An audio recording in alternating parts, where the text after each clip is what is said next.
Buenas noches, bienvenidos a Tribuna de la Historia. Este es el segundo programa que estamos haciendo sobre la historia del periodismo español. El periodo que hoy vamos a contemplar es un periodo especialmente rico por los avatares políticos en el que vivió nuestro país, precisamente en el periodo comprendido entre las dos repúblicas, en esa lucha continuada para encontrar su propia identidad, sus propias libertades, sus propios derechos, su propia legislación.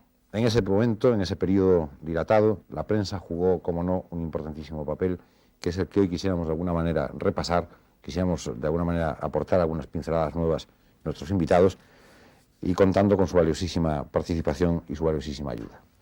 Vamos a presentarles a quienes nos van a acompañar y quienes van a llevar hoy el coloquio, que son, por un lado, don Pedro Gómez Aparicio. ¿Y qué decide don Pedro? Que es periodista, que ha sido siempre periodista y que ahí están 53 fecundos años trabajando por y para el periodismo. Es probablemente poco, pero en fin, esto me parece, don Pedro, que es el más sencillo elogio de los que usted se puede merecer. Aquí está su obra, su monumental obra de historia del periodismo español. Esto es quizá la monumental obra que puede estar en un escaparate. La otra obra es la que está en las páginas de cualquier periódico que se puede hojear a lo largo de esos 53 años, en esos artículos, en esas notas, a veces con su nombre, a veces ni siquiera con su nombre, en esa labor de cada día, en una oscura redacción de cualquier periódico que tenía que llegar fresco y con noticias cada mañana a sus lectores, a su público. Don Celso Almuña Fernández es agregado de Historia Contemporánea de la Universidad de Extremadura. Vamos a citar entre sus muchos trabajos, por supuesto es periodista, Teatro Cultura en el Valladolid de Ilustración, que le editó el Ayuntamiento de Valladolid, La prensa vallisoletana durante el siglo XIX, una obra importante de estudios publicada por la Institución Cultural de Simancas, también de Valladolid, y sus pequeñas separatas, sus pequeños trabajos importantes como aproximación a la evolución cuantitativa de la prensa española entre el 68 y 1930, que ha servido un poco quizá de base para cronológicamente tratar de acotar este tema que podía ser tan largo del periodismo entre las dos repúblicas. Don Valeriano Bozal es escritor, es un experto y un curioso de todos los temas de la historia del arte. Esta es una de sus obras, la ilustración gráfica del siglo XIX en España. El esperpento es el destino final, dice usted, de una imagen que empieza a configurarse en los confines del siglo XIX. Y habría que entrar, y después entraremos a lo largo del coloquio, porque este es un periodismo que está cada vez más vigente, cada vez más vivo, y que, no sé, que de alguna manera es muy protagonista de lo que hoy estamos viviendo, del periodismo que hoy se vive. Don José María García Escudero es periodista, es historiador, y esta es su obra, Historia Política de las dos Españas. Son 4 tomos importantes, todos ellos, que recogen profundamente, una serie de datos verdaderamente abrumadoras. Está magníficamente bien escrita. En fin, digámosle a usted que para este programa es una especie de libro de cabecera, de libro de consulta, y que nos gustaría poder adentrarnos más en él para poder sacar más datos y ofrecerlo luego a nuestros espectadores. Hecha la presentación, vamos, como siempre, con unas breves imágenes y luego pasamos inmediatamente al coloquio. La historia de España no ha conocido probablemente un periodo de mayor perturbación que el comprendido entre las dos repúblicas. La instaurada el 11 de febrero de 1873, después de haber abdicado don Amadeo I de Saboya, y la que, tras la victoria del Frente Popular en las elecciones municipales del 12 de abril de 1931, siguió el destronamiento de don Alfonso XIII. Ambas tuvieron un final precipitado y desastroso. La primera, que agotó a 4 presidentes, Estanislao Figueras, Francisco Pi y Margal, Nicolás Almerón y Emilio Castelar, acabó a menos de 11 meses de su proclamación con el golpe de estado del general Pavía. La segunda, con una duración de 5 años, 3 meses y 4 días y 18 gobiernos sucesivos, murió prácticamente al comenzar la última guerra civil. Entre esas dos repúblicas mediaron 58 años, lo que no es demasiado en la vida de una nación milenaria como España, pero fueron de tremenda intensidad, como acreditan los siguientes y principales hitos. 3 guerras civiles simultáneas, la carlista, la cantonalista y la de Cuba. 3 jefes de gobierno en ejercicio asesinados, Antonio Cánovas del Castillo, José Canalejas y Eduardo Dato. Los 16 años de la regencia de doña María Cristina durante la menoridad de don Alfonso XIII. Un dilatado proceso revolucionario que tuvo como fondo la inestabilidad y descomposición de los partidos y la acción subversiva de las guerras de defensa que desembocó en los 6 años de la dictadura del general Primo de Rivera. 3 sangrientos desastres militares, en 1898 el de la guerra con los Estados Unidos, En 1909, el del Barranco del Lobo en Melilla. En 1921, el de Anual. Un dificilísimo mantenimiento de la neutralidad en la Primera Guerra Mundial, la de 1914 a 1918. Solo un país de la capacidad de resistencia y la vitalidad de España pudo haber soportado tantos y tan adversos acontecimientos. En la existencia de los pueblos modernos siempre está reservado un protagonismo esencial a ese gran torcedor de la historia que es la prensa, poderoso instrumento político y social que ejerce una influencia paralela a la que ejercen sobre ella los restantes factores sociales y políticos. ¿Cuál fue el papel que a esa prensa correspondió desempeñar en el algo más de medio siglo que medió entre las dos repúblicas? Tal es el tema que, con las limitaciones que el reducido espacio nos conceda, va a ser objeto del presente coloquio, que será conveniente encuadrar en unos pocos datos generalizados y objetivos.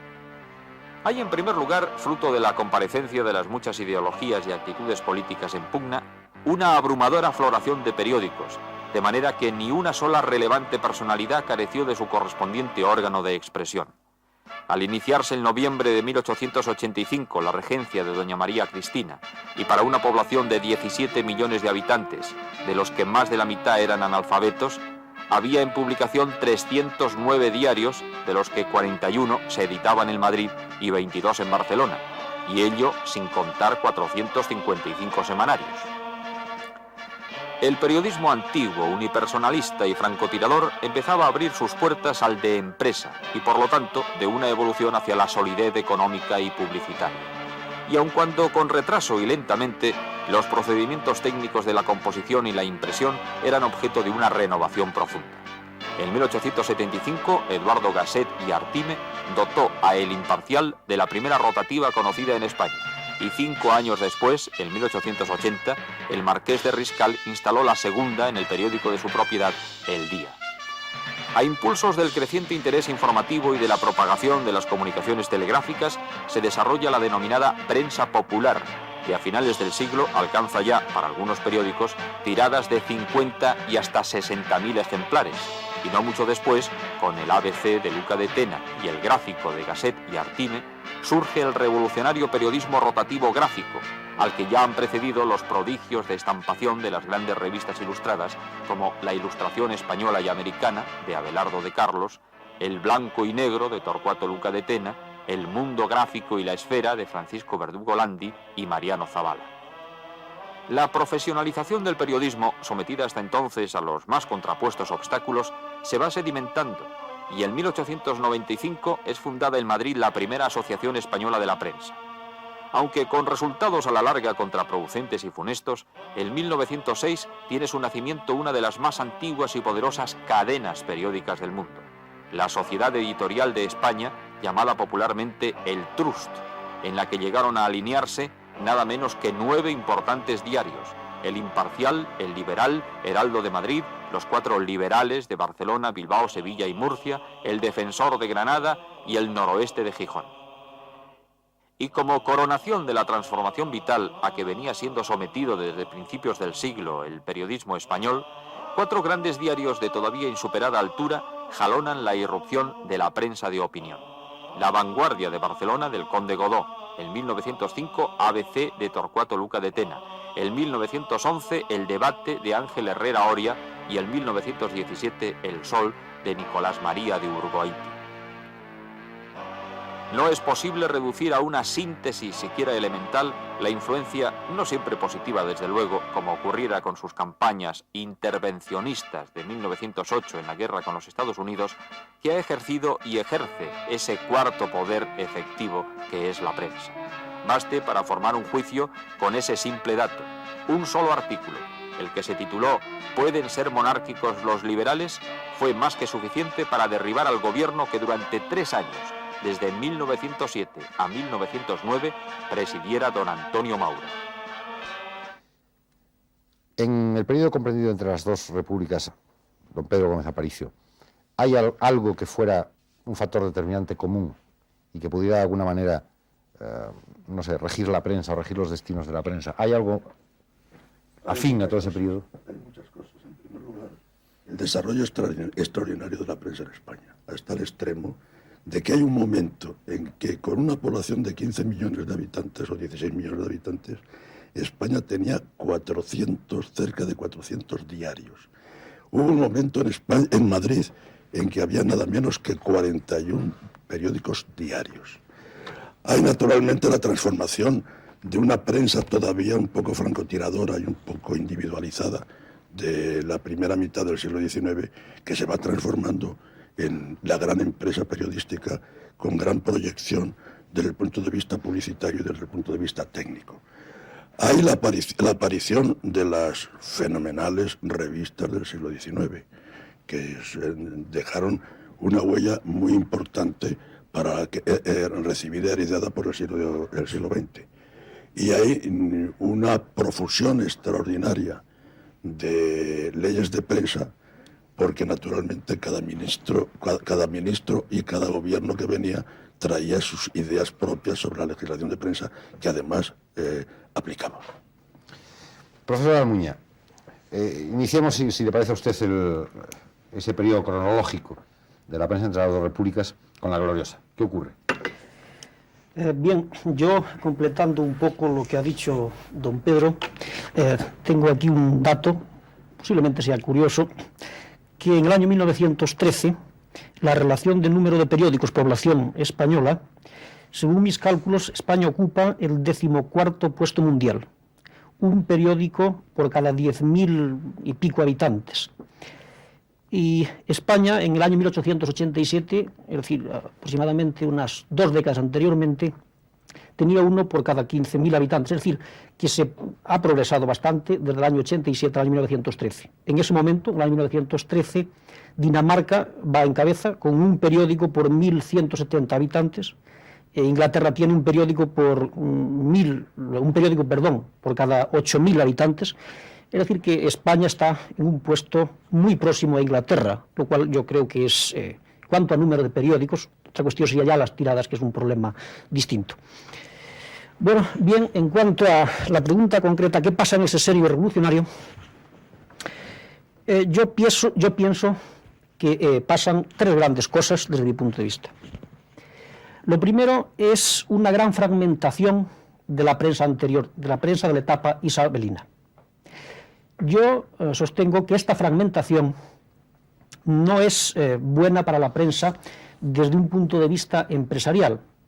Es decir, que las antiguas empresas que habían consolidado de alguna forma una estructura periodística se disgregan totalmente. Entonces lo que encontramos es un aumento muy importante del número de periódicos, pero las tiradas en conjunto se reducen considerablemente.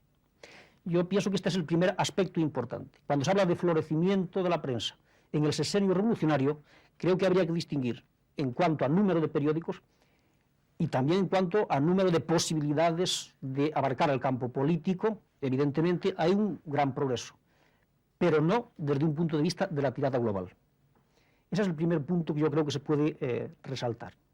El segundo aspecto es el problema de la libertad de prensa. Tras el triunfo de la gloriosa, evidentemente, y desde un punto de vista teórico, la libertad es total. Sin embargo, es total por lo menos hasta finales, lógicamente, de la Primera República, hasta finales del 73. Sin embargo, habría que matizar considerablemente, porque el que a nivel teórico exista una legislación más o menos permisiva, en el terreno práctico nos encontramos con que esa libertad de prensa se ve coartada por una serie de grupos de presión. Grupos de presión que pueden ser económicos, son fundamentalmente ideológicos, es decir, que en la práctica esa libertad durante el sexenio revolucionario, con ser mucho mayor evidentemente que en la etapa isabelina, con ser evidentemente mucho mayor que en la etapa siguiente de la etapa de la dictadura de Cánovas del Castillo, yo resumiría en una frase esta situación. La prensa es libre, la prensa está libre, pero realmente no es libre porque no ha tenido tiempo para consolidar una estructura donde desarrollarse con una entera libertad. Esto es en síntesis como yo veo la prensa en el sexenio revolucionario. Nuestros 2 primeros interlocutores nos situaron claramente, digamos, al nivel técnico de número de periódicos, al número de lectores. Pero en lo técnico, en lo gráfico, en los procedimientos que había, ¿cómo era esa prensa? Es decir, ¿qué incluía? Bueno, en el periodo inmediatamente postrevolucionario, inmediatamente después de la Revolución del 68, no se produce de inmediato un cambio técnico en absoluto. Es decir, la prensa continúa teniendo aproximadamente la misma imagen que había tenido antes, continúa utilizando prácticamente, generalmente, las mismas técnicas, se utiliza la litografía, se utiliza la tipografía, la ilustración va a desarrollar, y esto sí me parece importante, va a desarrollar de una forma verdaderamente magistral aspectos que habían aparecido en el periodo anterior, en el reinado de Isabel II, pero yo creo que es necesario esperar hasta la Restauración para que se produzcan los grandes cambios que la prensa, desde el punto de vista técnico y desde el punto de vista de la ilustración, va a sufrir, y concretamente en los albores, en los comienzos del 98. No obstante, yo sí querría señalar que durante este periodo va a haber alguna aportación fundamental. En concreto, inmediatamente después de la Revolución del 68 aparecen revistas que van a introducir, por primera vez, que yo sepa al menos, el color en la ilustración. ¿Cuándo aparece la revista? La revista aparece con el comienzo del siglo. La revista aparece en el comienzo del siglo. Y al comienzo del siglo no hay posibilidad de distinguir entre una revista y un periódico. Es decir, cuando se habla de periódico, generalmente lo que nos encontramos es una revista, con una periodicidad que oscilaba entre la semana, a veces salía cada 3 días, a veces salía cada 15 días. Es decir, ahí hay unas variantes muy considerables. Pero la revista semanal, de alguna manera informativa, y no puramente ideológica, aparece en los comienzos del reinado de Isabel II, pienso yo. Creo que es, no quizá desde un punto de vista exhaustivo se puede decir tal revista aparece en tal momento, pero se generaliza, es entonces cuando se va a desarrollar. No obstante, en el 68, y al amparo de esta libertad de prensa que señalaba Almuña, que yo creo que es realmente muy importante, lo que se va a dar es un desarrollo verdaderamente gigantesco de tendencias, de formas, que en el periodo anterior, y sobre todo en el último periodo de González Bravo, pues habían sido más o menos, yo diría, limitadas, si no perseguidas hasta cierto punto. Ya en los comienzos, previamente a la Revolución del 68, hay un desarrollo de prensa clandestina importante, pero inmediatamente después aparece una prensa política, una prensa ideológica, no ya política, sino claramente ideológica, muy, muy seria. Desde el punto de vista de la ilustración, yo creo que hay que distinguir como 2 grandes ámbitos. Lo que podríamos llamar la ilustración seria, y la palabra seria yo la pondría entre comillas porque sería una forma académica de referirnos a ella, es decir, la ilustración que se mueve por las pautas de la gran pintura, del gran arte, y la ilustración no seria, la ilustración jocosa, la ilustración satírica, que tiene una larga tradición en el siglo XIX y en el siglo XVIII, y que ahora es cuando va a alcanzar en este periodo, en el periodo del gobierno provisional, Amadeo de Saboya y la Primera República, es cuando va a alcanzar su auge. Y yo destacaría, aunque solo sea a efectos de mencionarlo, porque me parece importante, 2 publicaciones que es entonces cuando empiezan a funcionar y cuando verdaderamente van a crear los paradigmas del género, que son La Flaca y El Cencerro, 2 publicaciones satíricas, violentas en muchos casos, con una visión de la realidad que hoy día nos puede parecer desmesurada, pero que creo ofrecen un interés grande y que, en mi opinión, tienen unos visos de lucidez verdaderamente importantes. Profesor García Escudero, viene el golpe de Pavía, viene Cánovas. ¿Qué se produce en la prensa en esos momentos? Bueno, en ese momento aparecen, desde el punto de vista periodístico, un fenómeno que es el Imparcial, que era el periódico que se había fundado el año antes de la Revolución de Septiembre, y que representa, yo creo, el primer paso de esta gran evolución que vamos a experimentar en la prensa en el periodo que estamos considerando. Es decir, que si nos fijamos en la Primera República y cómo estaba la prensa al terminar la monarquía y con la Segunda República, yo veo que la diferencia es tan radical como se puede expresar diciendo que la primera es una prensa absolutamente antigua todavía, y en cambio la prensa que deja ya la Restauración, la prensa con la que se va a encontrar la Segunda República, es una prensa totalmente nueva, sustancialmente análoga a la que podemos encontrar hoy día. Es decir, la prensa del último periodo, del último tercio del siglo XIX, está arrancando de una concepción en que los periódicos eran, primero, periódicos políticos, y segundo, periódicos dependientes generalmente de un partido y ni siquiera de un partido, es decir, de un prohombre político a cuyo servicio estaba el periódico. Y en cambio la prensa que vamos a encontrarnos 60 años después es una prensa no meramente política, sino informativa. Ya ha habido todo el gran despliegue de las agencias de prensa. Naturalmente tiene una dimensión política muy importante, pero se funda en la información, en las noticias, y además es una prensa independiente. De modo que si vemos los tres grandes periódicos que aparecen en el siglo XX, es decir, en 1905 ABC, en 1911 El Debate, en 1917 El Sol, vemos ya un tipo de prensa que tiene una clarísima significación desde el punto de vista político, pero que la tiene desde la prensa, no porque esté al servicio de un partido determinado. Por el contrario, es una prensa que aspira precisamente a convertirse en inspiradora de unos amplios sectores de opinión con una ideología determinada e incluso a formar sus propios partidos. Yo creo que este proceso tiene una etapa lenta de evolución, que es la etapa de la Restauración y de la Regencia, en que la prensa va dejando de ser prensa exclusivamente política, va siendo prensa informativa, va teniendo unos valores literarios, se alude al Imparcial, se puede aludir al Liberal, al Heraldo, hechos como el famoso crimen de la calle de Fuencarral, que fue un despliegue informativo de la prensa de aquel momento, pero todavía no se ha verificado este gran despliegue. Aún hay una serie de periódicos que son periódicos de un hombre. El Globo es el periódico de Castelar, como más adelante tendrá Romanones su periódico, como tendría Silvela su periódico en El Tiempo. En cambio, con el siglo XX, el cambio, ya digo, es radical. Tenemos esos tres grandes periódicos que, además, yo creo que es muy sugestivo ver hasta qué punto, sobre todo el Debate por un lado y El Sol por el otro, pudieron haber llegado a ser no simplemente dos grandes periódicos o dos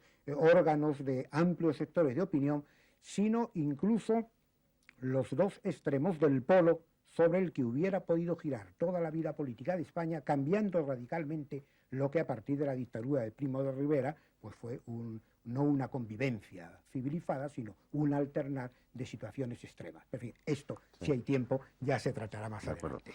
Don Pedro, entonces era muy importante la prensa. Parece como si en una dictadura la prensa siempre juegue un papel preponderante, o bien a favor del sistema político del dictador, o bien como oposición. ¿Qué era entonces la prensa? ¿Era importante, era ya el cuarto poder o no? La prensa ha sido siempre el cuarto poder, y hay tres puntos, tres momentos de la evolución de la prensa española que realmente son importantes, para llegar desde esa prensa casi individualizada y politizada hasta la prensa que acaba de señalar García Escudero, de la prensa institucionalizada. Hay tres momentos para mí importantes. El primero es el paso, el desarrollo tremendo del sensacionalismo. Una prensa todavía bastante irresponsable. Una irresponsabilidad que se mantendrá durante muchos años.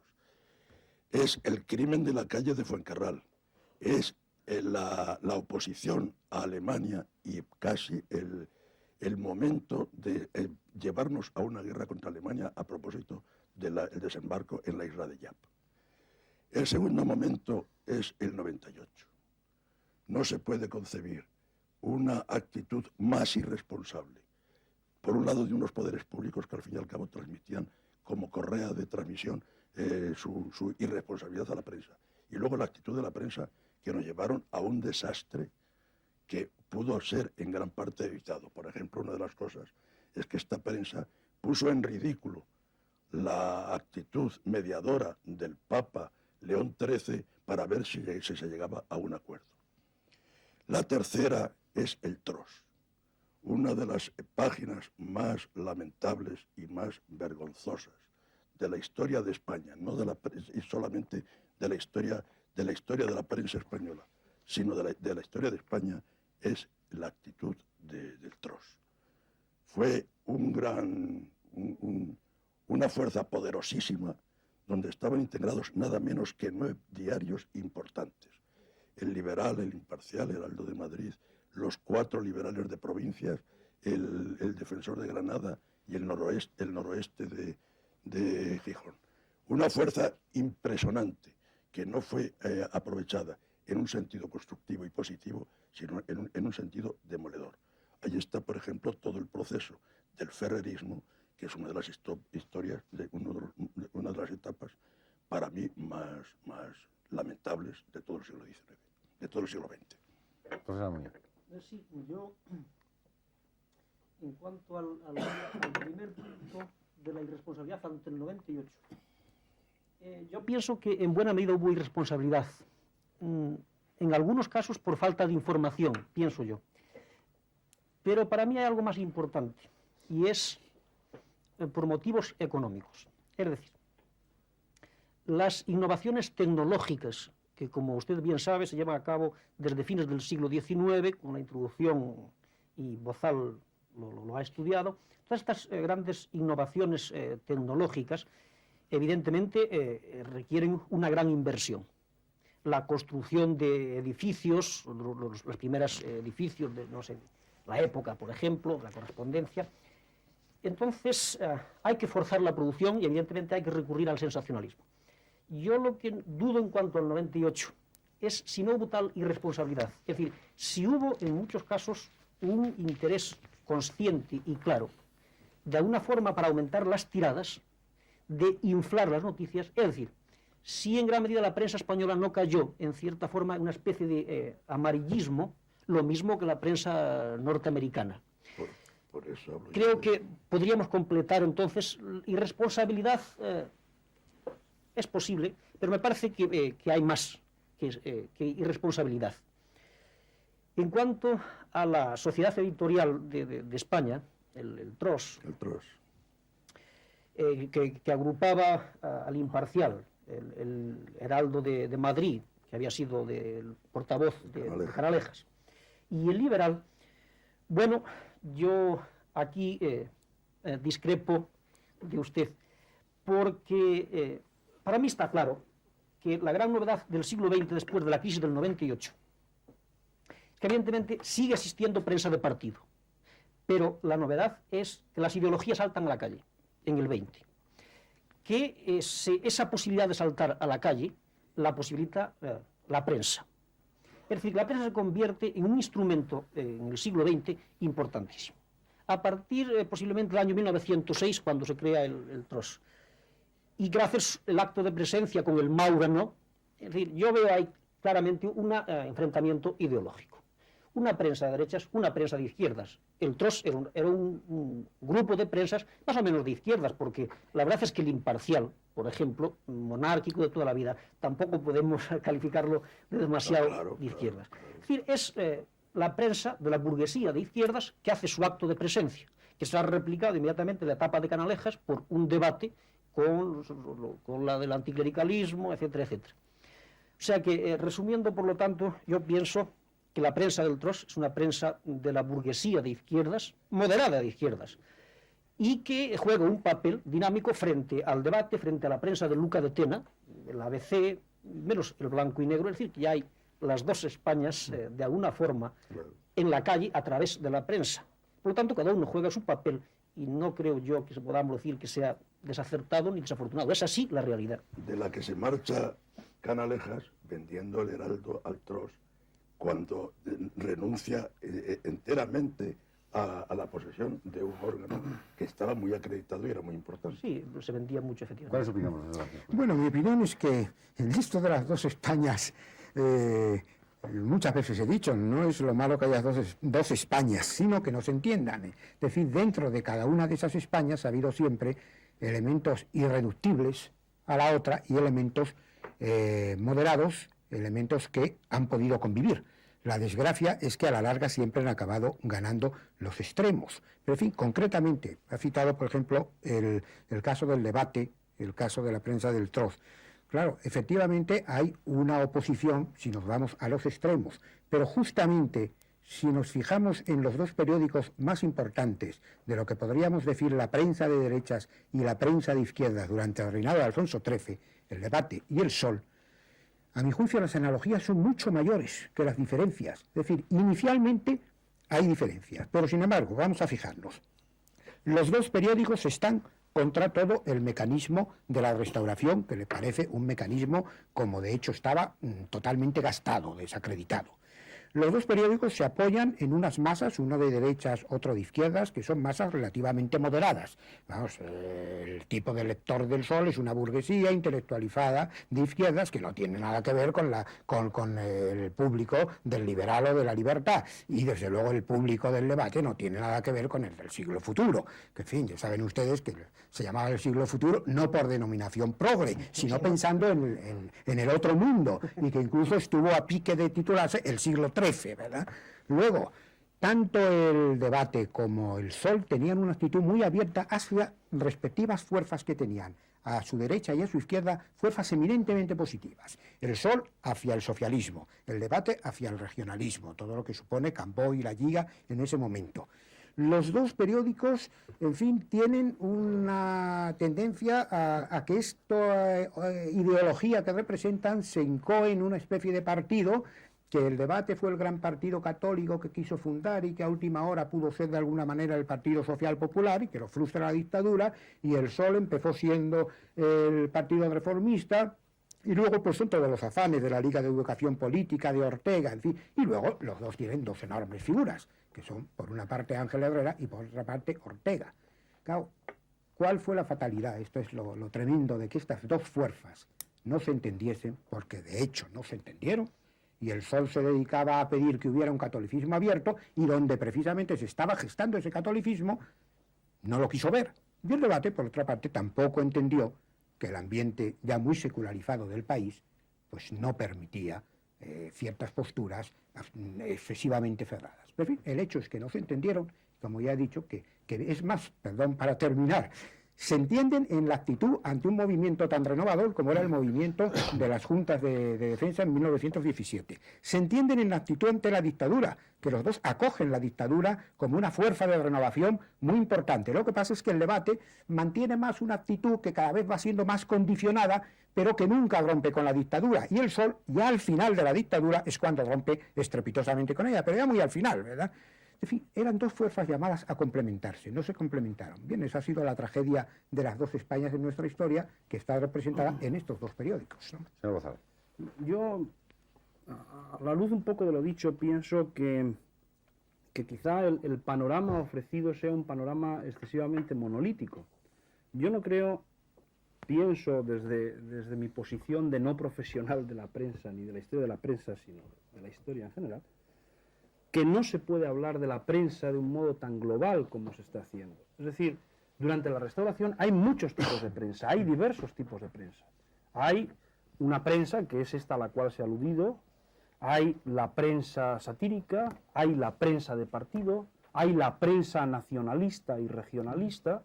Entonces, yo no creo que se puedan aplicar de una forma excesivamente sencilla, para mi gusto, los mismos criterios a todo ese tipo de prensa, porque yo creo que exponen posiciones distintas. Por ejemplo, Almuña ha señalado, me parece que muy bien, que las dos grandes orientaciones, y ha dicho, es una prensa de izquierdas, y yo creo que ha corregido inmediatamente, de la burguesía de izquierdas, y luego ha vuelto a corregir la burguesía moderada de izquierdas, porque yo desde luego no estoy en absoluto de acuerdo con la afirmación de que esa prensa sea prensa de izquierdas. Sí estoy de acuerdo con que es de la burguesía moderada de izquierdas.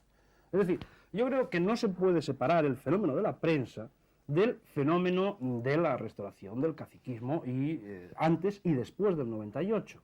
Y tener en cuenta que la aceptación sin más de ese fenómeno como un fatum al cual hay que referirse por principio conduce a la expulsión del terreno de los análisis pues de la burguesía radical de izquierdas, que yo creo que no está representada en ninguno de estos sectores de la prensa, sino que está representada en una prensa satírica extraordinariamente dura, muy profundamente anticlerical, profundamente antimonárquica, con resabios de republicanismo federal, que creo que es importante señalar, y la primera prensa obrera o de partido obrero que empieza ahí a aparecer, lo cual supone la expulsión del marco de la conversación y del marco histórico, si se acepta ese marco, de dos sectores sociales que a mí me parecen muy importantes y que hasta cierto punto, pienso yo, introducirían matices en la teoría de las dos Españas como enfrentamiento entre el sol y el debate, que es enfrentamiento en última instancia, pienso, siguiendo la línea argumental, entre dos sectores de la burguesía, pero no desde luego entre dos sectores del país. Es decir, yo pediría un aumento de la complejidad del análisis para poder explicar cuál es la relación entre la prensa y la sociedad en la cual se está moviendo. Volviendo a la cronología, don Pedro Gómez Aparicio, la prensa amarilla del señor Hearst tuvo, la historia luego lo reveló, una gran importancia en el desastre de Cuba. Toda. ¿Qué importancia tiene a partir de entonces el amarillismo de la prensa que usted anotaba antes? Bueno, el amarillismo dentro o fuera de España, porque naturalmente... Vamos a referirnos a la historia del periodismo español. Hubo amarillismo, en el sentido de que la prensa de 1890 no estuvo a la altura que correspondía a una situación tan crítica. Por ejemplo, emociona y sonroja las dos campañas que lleva la prensa española, primero contra Martínez Campos y después contra Baylor. Contra Martínez Campos por blando, contra Baylor por duro. Siendo así que naturalmente España está entonces metida en una guerra internacional donde es preciso mantener la unidad moral del país y reforzar la posición de los que tienen esta responsabilidad tremenda.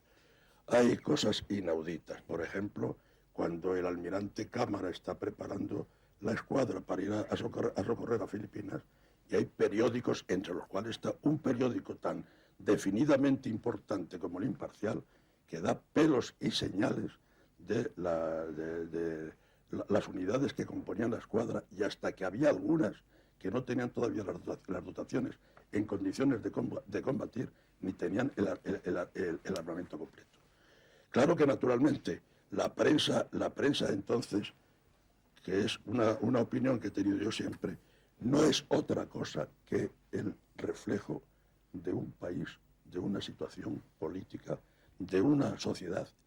Y ahí, por ejemplo, antes de librarse las grandes batallas, una relación del Ministerio de Marina diciendo que teníamos en disposición de combatir 170 unidades, cuando la realidad es que no teníamos más que media docena de barcos, que fueron los que se sacrificaron después en Cavite y en Santiago de Cuba.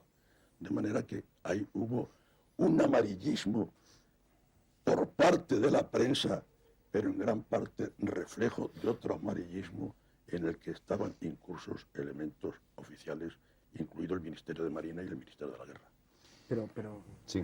yo quería Con decir cierta verdad, porque... una cosa. Es decir, ¿cómo podría la prensa mantener la unidad moral del país que había sido previamente destruida durante la Restauración por el poder establecido? Es decir, la prensa no puede mantener la unidad moral del país porque la unidad moral del país estaba ya rota.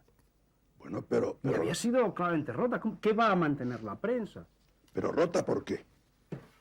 Por la restauración. Si la restauración lo que hace es procurar esa unidad que hasta entonces no haya existido. Pero la restauración lo que hace es Vamos allá, por procurar la favor. unidad de un sector social muy reducido, expulsando todo lo que no le interesa. El caciquismo es el fenómeno más claro y de la el turno restauración, de los partidos. de la restauración. Hay que remontarse muy atrás para encontrar la beta del caciquismo. Si La beta, habrá que remontarse todo atrás que se quiera, Claro. pero el fenómeno concreto del caciquismo se da en la Restauración como un fenómeno básico y fundamental precisamente que por permite el procurar, funcionamiento político. precisamente por procurar la unidad moral entre dos partidos. Pero eso no es la unidad moral del país, es la unidad moral entre dos partidos de un sector social. Nos llevaría, para encontrar las raíces morales de un país como España, nos llevaría muy lejos. Profesor Muñoz. Bueno, yo en cuanto a si la unidad o no, es que creo que hay que abandonar entonces el punto de vista español interno. Yo no voy a entrar en las causas ahora porque nos llevaría evidentemente muy lejos. No, si no se trata de un problema de causas. Se trata de un problema de enfoque mucho más amplio. A fines del siglo XIX lo que se produce es lo que normalmente en los libros de historia denominamos una redistribución de las colonias, la redistribución colonial, imperialista, finisecular. Es decir, que el problema desborda completamente a España. estuviese unida o separada España internamente, es un problema que le desborda totalmente. Son las nuevas naciones, los nuevos imperios pujantes. Alemania, Norteamérica, Japón, frente a los países latinos, es el momento ya de la decadencia latina, de los países débiles, que realmente no son capaces de conservar sus imperios. Es decir, es que esto nos llevaría mucho más lejos, el problema es mucho más amplio, las causas son mucho más complejas que solamente lo interno. Yo, si se me permite, y ya estoy con uso de la palabra, creo que efectivamente debíamos completar un poco esa división maniquea que hemos dicho, prensa de derechas, prensa de izquierdas. Yo normalmente, cuando hablo de estos temas, hago como mínimo una triple clasificación, lo que pasa es que no he podido entrar, que es, por una parte, prensa de derechas. Habría que distinguir dentro de la prensa de derechas muchos grados y muchos matices, porque no se puede meter en el mismo saco la prensa carlista o el debate, por ejemplo. Pero, en fin, y la clasificación que yo utilizo para esto, prensa del TROS y todo este grupo, es prensa liberal reformista, prensa de la burguesía, más o menos reformista, donde ahí entraría también el Sol, un grado más avanzado, pero entra el Sol evidentemente. Pero es que hay un tercer grupo, que es la prensa obrera, si queremos la izquierda social, que lógicamente hay que hacer una clara distinción, diferencia entre la prensa socialista y la prensa anarquista. El socialista, el portavoz del PSOE, aparece como semanario en el año 1886, se convierte en el año 1913 en diario. Yo creo que esto es significativo de un gran aumento del PSOE, un gran aumento de la UGT, que hay unas bases que compran el periódico. Después habría que hacer referencia a la prensa anarquista. Solamente voy a citar dentro de la prensa anarquista que Solidaridad Obrera, el gran periódico, creo yo, anarquista, aparece en el año 1910. Es decir, evidentemente yo estoy de acuerdo con Bozal que el panorama es realmente complejo y aquí tenemos que simplificarlo considerablemente. Tenemos muy poco tiempo, entonces yo quisiera que el final lo pusiera don José María García Escudero en su condición de periodista y de historiador. Bueno, pues, es decir, la pregunta casi es ¿qué puede hacer la prensa por el país o el país qué puede hacer por la prensa? ¿Qué pudo haber hecho la prensa por esta unidad que nos dice Bozal? Si el país la había destruido previamente, la prensa podía recuperarla, en fin, ¿cuál es el papel? Para mí, y explicando también a Bozal, que naturalmente al reducir a grandes rasgos un fenómeno muy complejo, lo que hacemos es la exposición que se puede hacer en media hora, que es la que tenemos. Yo lo que diría es que el fenómeno de la unidad del país se tiene que ver dinámicamente.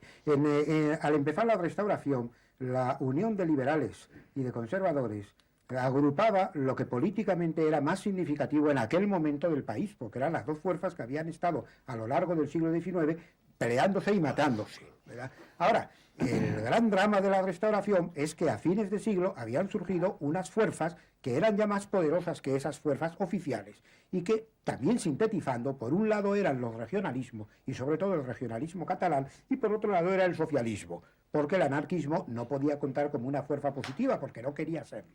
Y claro, lo que yo he señalado, que precisamente junto a un gran periódico, pero que juega un papel de fortalecimiento de las instituciones desde una posición de independencia, que es el ABC, hay dos periódicos, El Sol y El Debate, que hubieran podido suponer la incorporación al régimen de esas dos fuerzas, el Debate del regionalismo y El Sol del socialismo. Lo que quisieron hacer y no pudieron Canalejas y Maura, Canalejas porque le mataron físicamente y Maura porque sufrió una especie de muerte civil. Es decir, que a mi juicio el papel de estos dos grandes periódicos pudo haber llegado a ser decisivo y aún así, habiendo fracasado en este sentido, su papel fue muy, muy importante a la larga en la historia de España. En fin, no tenemos ni un minuto más desdichadamente porque el tema sigue ahí en pie y podría ser discutido durante mucho más tiempo. Gracias por su testimonio, gracias por habernos acompañado, gracias por estas pinceladas sobre lo que ha sido el periodismo español entre las dos repúblicas y a ustedes por haber seguido el programa una semana más. Buenas noches.